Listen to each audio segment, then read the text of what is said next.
Welcome to the Gray Area. It's your man Kevin Gray of 105.3 The Fan.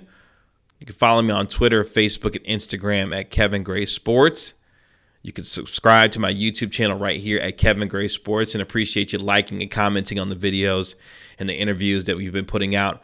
over the last several weeks. It means a lot that you guys continue to provide feedback and check out the videos. It means a lot that you check out the content putting out here on my YouTube channel. It's been a rough couple days for the Dallas Cowboys as they watched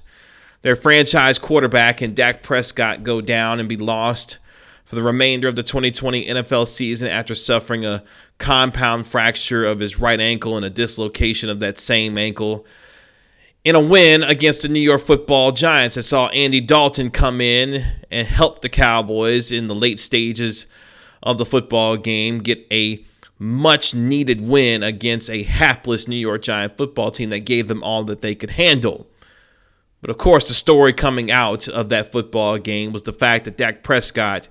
will be lost for the remainder of the 2020 NFL season. And for a franchise celebrating 60 years of history,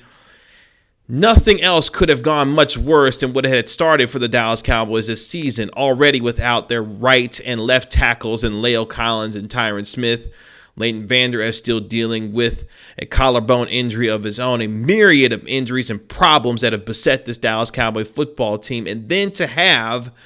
their franchise leader and Dak Prescott go down also adds to what has been a tumultuous season for the Dallas Cowboys, yet still find themselves, the Dallas Cowboys, in first place in a putrid NFC East. But at the same time, Dak Prescott was having a career year, an MVP-like year by the numbers through his first 4 games. A man in Dak Prescott who started the very first 69 games of his career and had shown himself to be a model of availability and durability and consistency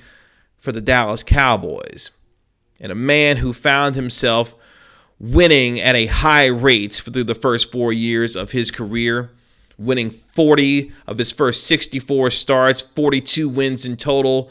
before losing the rest of the 2020 NFL season. And a lot has been made about the fact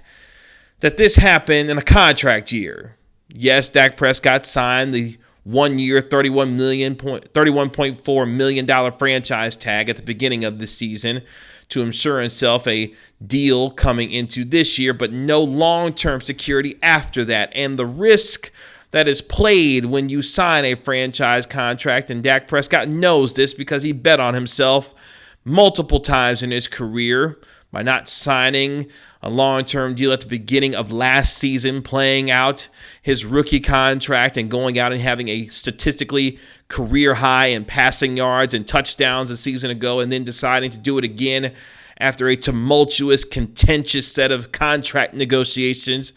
with Jerry and Stephen Jones and trying to get a long-term deal done, not to mention dealing with the loss of his brother and dealing with anxiety and depression and being vulnerable and open and talking about these issues that he's been dealing with during this offseason, not to mention what he has previously dealt with in the loss of his mother several years ago. All of these things have come to a head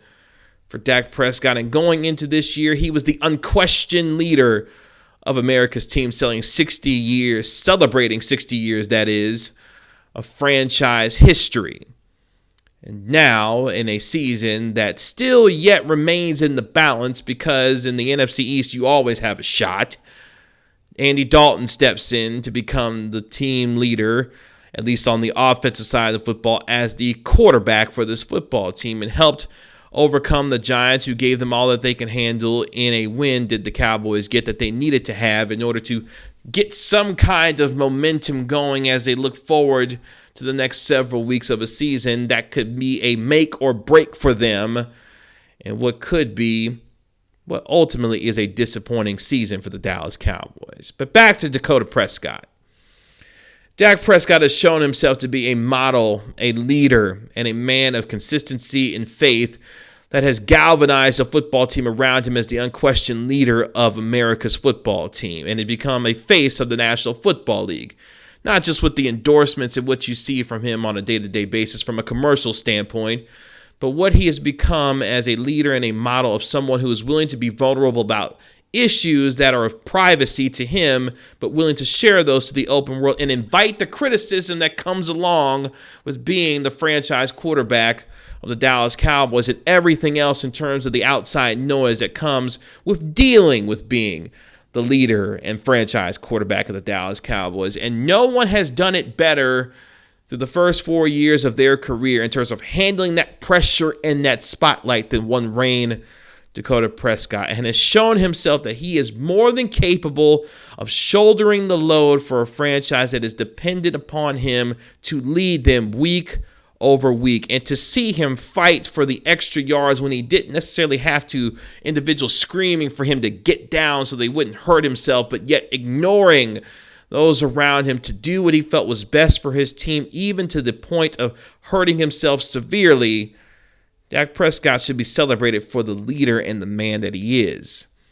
There have been plenty of times when this quarterback has been criticized for a number of things in terms of his shortcomings on the football field and even at times for his shortcomings off of the football field, but never has he shied away from the idea of who he is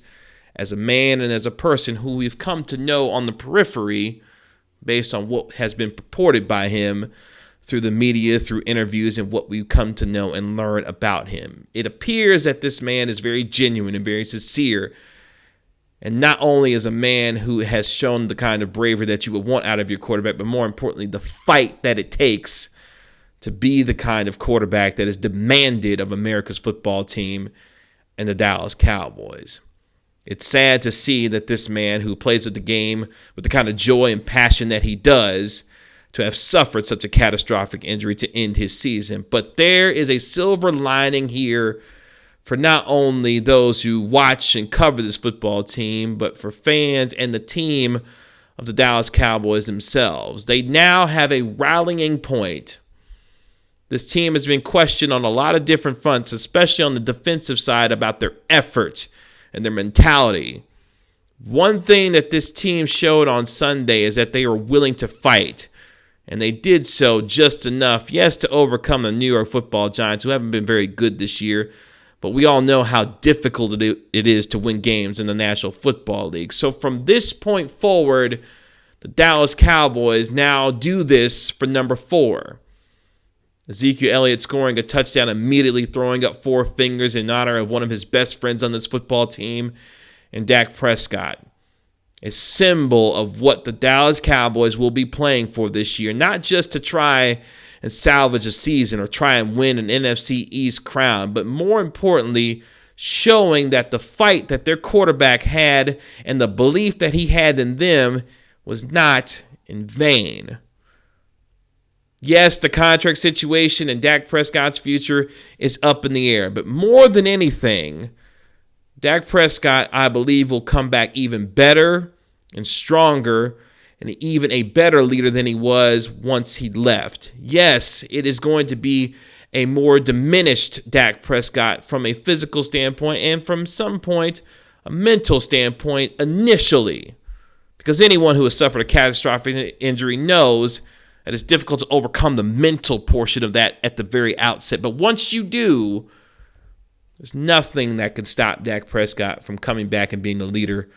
of this football team. But at 2-3, the Dallas Cowboys have a chance to galvanize themselves around what Dak Prescott left behind, and that is the fight of a man who believed that his teammates could overcome whatever situation that it was that they put themselves in to try and win football games. And no one personified that more than Dak Prescott. A tough road lies ahead for this Dallas Cowboy football team, but at the same time, they know what's in front of them. And that is number 4, continuing to lead them even from afar as he rehabs and heals and gets himself in the better position to come back to this football team stronger in 2021. And for those who know and come to seeing this man grow, we hope that Dak Prescott continues to do the same as he remains the unquestioned leader of America's team. It's been another episode of The Gray Area. You can follow me on Twitter, Facebook, and Instagram at Kevin Gray Sports. We'll talk to you later. Peace.